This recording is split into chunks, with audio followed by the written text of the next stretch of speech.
વલસાડ તાલુકાના મગોદ ગામે અત્યારે અમે આવ્યા છે. અહીંયાના જે ગ્રામજનો છે એમણે અમારો સંપર્ક સાધ્યો કે એમના ગામમાં લાઇટો લગાડવાની જે વાતો થઈ હતી એને લઈને કંઈક તપાસ કરતા એમને જાણવા મળ્યું છે કે આમાં કઈ ગેરરીતિ થઈ છે, શું છે સમગ્ર વાત અને શું છે સમગ્ર મામલો, એમની પાસેથી જાણીએ છીએ. શું નામ છે આપનું? મારું નામ શાંતિલાલ છોટભાઈ પટેલ. શાંતિલાલભાઈ, જણાવશું કે શું સમસ્યા છે અને લાઇટની જે તમે વાત કરી ફોન પર, કઈ રીતના તમને ખબર પડી, આખું અમને જણાવશો. એમાં બેન પંચાયતમાંથી અમને એવું જાણવા મળ્યું કે લાઇટો નવી લગાવવામાં આવી છે અને એના સ્ટેન્ડ હાથે, પણ જ્યારે ગામમાં અમે તપાસ કરતા અને દરેક ફળિયાની અંદર દરેક થાંભલા પર અમે તપાસ કરતા લાઇટો પણ જૂની જ છે મોટે ભાગની, અને સ્ટેન્ડ તો એક પણ બદલવામાં આવેલું નથી. અને મારા જાણ્યા પ્રમાણે જે છે, કારણ કે મેં છેલ્લા 6-1 મહિનાથી આ ગ્રામ પંચાયતમાં ભ્રષ્ટાચાર માટે ઉજાગર કરવા માટે ઘણી બધી અરજીઓ તાલુકા અને જિલ્લાને આપી ચૂકેલો છું. તેમાંની આ એક અરજી પણ મેં આપી છે ઓલરેડી, પણ તાલુકા જિલ્લાવાળા અમને કોઈ પણ જાતનો જવાબ આપતા નથી. આ બાબતે જે લાઇટ લગાવી છે કોન્ટ્રાક્ટર કોણ છે? તમે કોન્ટ્રાક્ટર સાથે કોઈ વાતચીત કરી? કોન્ટ્રાક્ટરમાં એવું છે કે બેન, કોન્ટ્રાક્ટરનું નામ તો મને ખબર નથી, પણ એને હાથે અમે જ્યારે બીજા પરથી ફોન લઈને વાત કરવામાં આવી ત્યારે એમણે એમ કીધું કે મેં 220 લાઇટ નવી આપી છે અને સ્ટેન્ડ હાથે, અને પંચાયતને સુપ્રત કરી છે, અને પંચાયતને કીધું કે તમે જ લગાવી દો, અને એમણે જ લગાવવાના માટે કીધેલું છે, પણ હજુ સુધી મને કંઈ દેખાતું નથી. તો એનો ઓડિયો પણ અમારી પાસે છે, તમને જોઈએ તો હું આપીશ. જી. અને આ બાબતે તમે કીધું તેમ પંચાયતમાંથી કોઈ જવાબ મળ્યો તમને? સરપંચ સાથે કોઈ વાતચીત કરી તમે? સરપંચ સાથે મારી કોઈ વાતચીત થઈ નથી, એનો કોઈ જવાબ એમણે અમને આપ્યો નથી. અને અત્યારે મેં પંચાયતમાં જઈને જોઉં તો કોઈ જૂના, બેન એમાં એવું આવે કે જો જૂના સ્ટેન્ડ કાઢ્યા હોય તો પંચાયતમાં જમા કરવાના આવે, જી, અને નવા લગાવ્યા હોય તો નવા ગામમાં દેખાવા જોઈએ. તો જૂના સ્ટેન્ડ પણ અહીંયા પડેલા દેખાતા નથી, એટલે ચોખ્ખો આમાં ભ્રષ્ટાચાર થયેલો એવું મને લાગી રહ્યું છે. હવે શું માંગ છે તમારી? માંગમાં એવું છે કે એની યોગ્ય તપાસ કરીને જે તે હોય તે પ્રમાણે કામ થવું જોઈએ. કાયદાકીય જે કામ થતું હોય તે પ્રમાણે કામ થવું છે અમારે. તમે જે કીધું કે સ્ટેન્ડ દેખાતા નથી, બરાબર, તો અત્યારે જે લાઇટો લાગી છે જૂના સ્ટેન્ડ પર જૂના સ્ટેન્ડ પર જ લગાવવામાં આવેલી છે, અને એના પણ અમે ફોટા પાડેલા છે. તમને એવું હોય તમે ફોટા પણ અને તમે જે તપાસ કરી કે લાઇટોનું, તો કેટલાનું કંઈક બિલ હતું ને શું પાસ થયું છે, કે આઈડિયા કરી તમને? હવે લાઇટ માટે એવું છે કે બેન, ટોટલ આમ તપાસ કરતા સામાન્ય રીતે તો 7.5 લાખ રૂપિયા સુધીનું બિલ થાય એવું દેખાય છે. હવે ચોપડે એ લોકોએ લગભગ 5 કે 4 ફિગર હોય એવું મને લાગી રહ્યું છે. અને બિલ પાસ પણ કરી દીધા? બિલ પાસ પણ કરી દીધા. લગાવ્યાના સાથેના બિલ પાસ થાય બેન, અને લાઇટ લગાવવાની બાકી હોય એ તો કેવી રીતે બની શકે? શું નામ છે આપનું અને સમગ્ર મામલે શું કહેશો તમે? દીપેશ પટેલ. મેં છેલ્લા વર્ષથી ભ્રષ્ટાચાર માટે ઘણી અરજીઓ ડીડીઓ, ટીડીઓ અને કલેક્ટર સાહેબને આપી છે, વિજિલન્સને બી આપી છે. હમણાં લાઇટનું એ લોકો કામ કરતા હતા, એટલે મેં ઓનલાઈન જોયું લાઇટનું કામ. એટલે લાઇટનું કામમાં પછી આ સંદીપ કોન્ટ્રાક્ટર મહાવીર એજન્સી એ લોકો 6 થી 7 લાખ રૂપિયા ચૂકવી દીધા. અચ્છા, પંચાયતે કોન્ટ્રાક્ટ એમને આપેલો? હા, ટેન્ડર મારું લાગ્યું એવું બોલ્યા ઓડિયોમાં. પછી એને ફોન કર્યો, એમ પેલા એમ કીધું કે મેં 220 મગોદમાં લાઇટ આપી. પછી મેં પૂછ્યો, સવાલ કર્યો કે ભાઈ લગાવી કે? તો કે 220 લાઇટ લાગી ગઈ. પછી સ્ટેન્ડ એમ કે 200 આપ્યા ને 20 સ્ટેન્ડ બાકી છે, એ લોકો ઓડિયોમાં. પછી પાછા એમ કીધું કે મેં પંચાયતને આપી દીધી. પંચાયતને જો એને આપી દીધી હોય તો એમણે આ મજૂરી આપવાનું કામ શું હતું?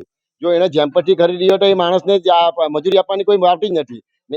એને જો પેલું આપ્યું હોય ટેન્ડરિંગ, તો લગાવવાની સંપૂર્ણ જવાબદારી સંદીપભાઈની જ થાય. તો શા માટે પંચાયતમાં એમને આપીએ? તો સવારે મેં આજે પંચાયત આવ્યો ને જોવા ગયું તો 60 સ્ટેન્ડ મૂકેલા છે પંચાયતમાં, નવા. હા, તલાટી મંત્રીને રૂબરૂ પૂછતા કે લાઇટ અમે કોઈ અહીં નથી ને મને કોઈ લાઇટનું જાણ નથી. એ સરપંચ બિલ કોણે પાસ કર્યું? બિલ ડાયરેક્ટ એજન્સીથી, તાલુકાથી ટીડીઓ સાહેબ દ્વારા બિલ મહાવીર એજન્સીને ચૂકવાઈ ગયા છે, ચૂકવાઈ બી પૈસા ગયા. ને હાલ જોતા સ્ટેન્ડ 60 મૂકેલા છે ને બાકીના સ્ટેન્ડ નથી. તો તલાટીને કઈ ખબર નથી? હા, તલાટીને પૂછ્યું, સરપંચને નથી પૂછ્યું, તલાટીને પૂછ્યું. તલાટી કે મને લાઇટની કોઈ જાણ નથી, એ સરપંચ જાણે. ટીડીઓને મળ્યા તમે? ટીડીઓને નથી મળવા. કાલે ગયા ડીડીઓને, પણ ડીડીઓ સાહેબ કાલે ધરમપુર ગયેલા, આજે પણ ગયા, પણ આજે પાર્ટી ગયા છે એટલે રૂબરૂ મુલાકાત થઈ નથી.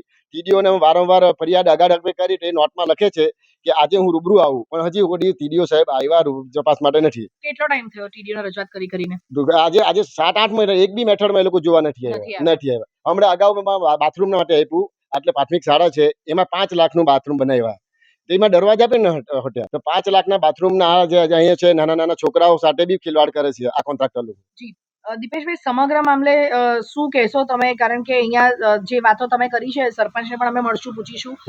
ભ્રષ્ટાચાર આમાં દેખાઈ રહ્યો છે અને કોન્ટ્રાક્ટરે તમને જે જવાબ આપ્યો, શું કહેશો તમે અને તમારી શું માંગ છે હવે આગળ? હવે આ બધું ને ભ્રષ્ટાચાર ઉગ્ર થવું જોઈએ, કોન્ટ્રાક્ટર પર સજા થવી જોઈએ અને એને બ્લેકલિસ્ટ કરવો જોઈએ અને આજે પૂર્ણ જે એને ભ્રષ્ટાચાર કરે છે એ પંચાયતને હસ્તપાવ ભરવું પડશે ને કાયદેસરની કાર્યવાહી કરવી પડશે. હાલો સંદીપભાઈ, મોગોથી દીપેશ બોલું. હા બોલો ને દીપેશ. કેટલા આ કેવું કોલમી આવી કે મેં કાં તો મને લાગે પેલો નંબર એમ કે ઊંચાઈ કોઈ બોલો. પેલું આપણે અમાટા મોગોતમાં પછી કેટલી લાઈટ લગાવી તમે? મગજમાં 220 લાઈટ છે. લગાવી તમે નવી? હા. એવું કે? હા. 220 ને કઈ કંપની લગાવી? એ બાજમેર ની આવે ને કિરણ ની, બે કંપની ની આવશે. કઈ? બાજમેર ને કિરણ, બે કંપની લગાવી. હા. 220. હા. ને એમાં સ્ટેન્ડ નવા સ્ટેન્ડ નહીં લગાવી? સ્ટેન્ડ આપ્યા થોડા સ્ટેન્ડ બાકી છે.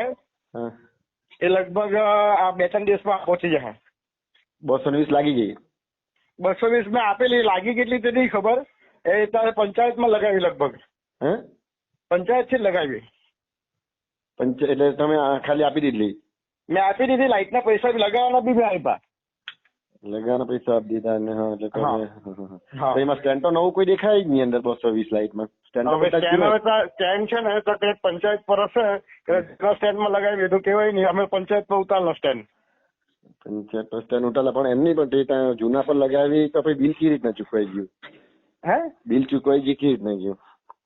અમારે તો ક્યાં સ્ટેન્ડ, હવે એ લોકો સ્ટેન્ડ બચાવ્યું કે બીજે કશે લગાવવાના છે સ્ટેન્ડ? અમારે તો સ્ટેન્ડ આપવા જ પડે, લખેલું એટલે. સ્ટેન્ડ આપવા જ પડે, પણ તે સ્ટેન્ડ લગાવે બીજી જગ્યાએ લગાવવાનું એવું થોડું આવે છે કઈ? આ મારે પેલું આવી જવું જોઈએ ને કે બીજી જગ્યાએ લગાવવાના આવે ને એવું કેવી રીતના આવે? એટલે પેલા જૂના સ્ટેન્ડ લાગેલા તે તેમાં લગાવી દીધા, પેલા સ્ટેન્ડ બીજી જગ્યાએ એમ તેમ લગાવવાના છે. 220 લાઈટ તમે મોકલેલી? હા. જેમ પોર્ટલ પરથી ખોટી હતી કે ભાઈ તમારું? જેમ પોર્ટલ પર જ થાય, ટેન્ડર જ થાય ભાઈ. એવું કે? તમારું જેમ પોતાનું છે એમ કે? હા, પોતાનું. મહાવીરમાં છે, મારું એસકે એન્ટરપ્રાઇઝમાં છે, બંનેમાં એમ કે? હા.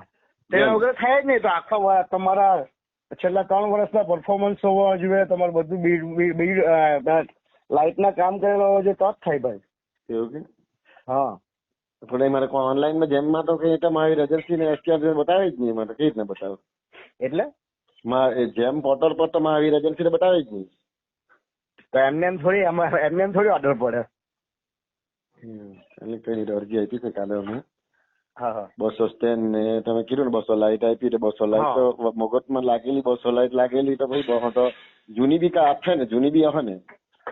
જૂની મારા પર થોડી જૂની તમે લગાવી નહીં કે પછી તમને બિલ કેવી રીતના આપ્યું? તમે લગાવી એમ કે? એમને હલો લગાવી નહીં એટલે માણસો લાઈટ આપી દેવાની હતી ને પંચાયતના માણસો લગાવી ભાઈ. તેના પૈસા મેં ચૂકવી દીધા. પંચાયતના માણસે લગાવી ને પૈસા તમે ચૂકવી? એ કઈ જાતનું? એ કોણ લગાવી? પૈસા જેને લગાવી ને આપણે એમ કે ગામમાં કોઈ માણસ બિચારો 2 પૈસા કમાય, મારો માણસ આવીને લગાવી જાય. કંપની કઈ તમે? બાજમેર ને કિરણ. તો ભાઈ અંદર લખેલું હોય ને, બિલમાં લખેલું હોય ને કે હોય. બાજમોર ને કિરણ હે ને? હા. બંને લગાવી તમે હે ને? ઓહો. ઓકે, ચાલ આજે ચેક કરીએ તો 220 લાઈટ. હા. મેં સરપંચ, મારું નામ સુનીતાબેન કિરણભાઈ હળપતિ, મોકોદ રહેવાસી. સુનીતાબેન, જણાવશો કે ગામમાં જે લાઇટની વાત છે, ગ્રામજનોએ અમને જણાવ્યું, રજૂઆત કરી છે કે જે લાઇટો મંજૂર થઈ હતી એ પ્રમાણે લાઇટો લગાવવામાં આવી નથી, સ્ટેન્ડ પણ જૂના છે. શું કેવું છે તમારું સમગ્ર મામલે?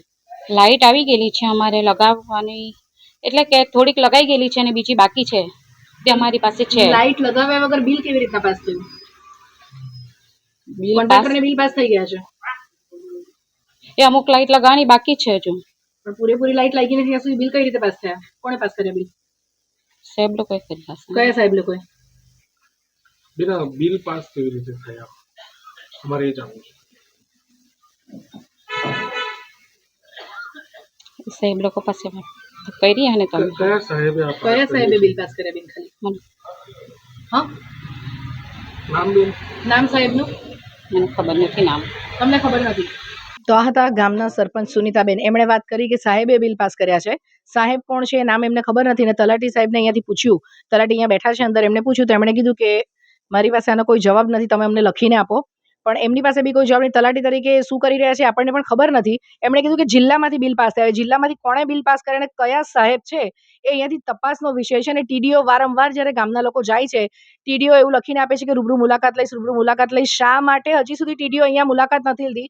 6-7 મહિનાથી ગામની અનેક રજૂઆતો કરી છે સમસ્યા માટે. અને જ્યાં સુધી લાઇટની વાત કરીએ, દર્શક મિત્રો, સ્ક્રીન પર આપને વિઝ્યુઅલ્સ પણ અમે બતાવીશું અને કોન્ટ્રાક્ટર સાથે જે વાતચીત થઈ છે એનું રેકોર્ડિંગ પણ અમે આપને બતાવીએ છીએ. ત્યારે સાહેબ કોણ છે એ હવે તપાસનો વિષય બન્યો છે. જો આપને કોઈને પણ જાણ થાય કે કયા સાહેબે બિલ પાસ કર્યું છે તો ચોક્કસથી અમને પણ જણાવશો, કારણ કે સરપંચને પણ નથી ખબર કે કયા સાહેબે બિલ પાસ કર્યા છે. કઈ રીતે સમગ્ર મામલે આગળ તપાસ થાય છે આપણે જોવું રહ્યું. દિશા દેસાઈ, દિશા ન્યૂઝ, વલસાડ.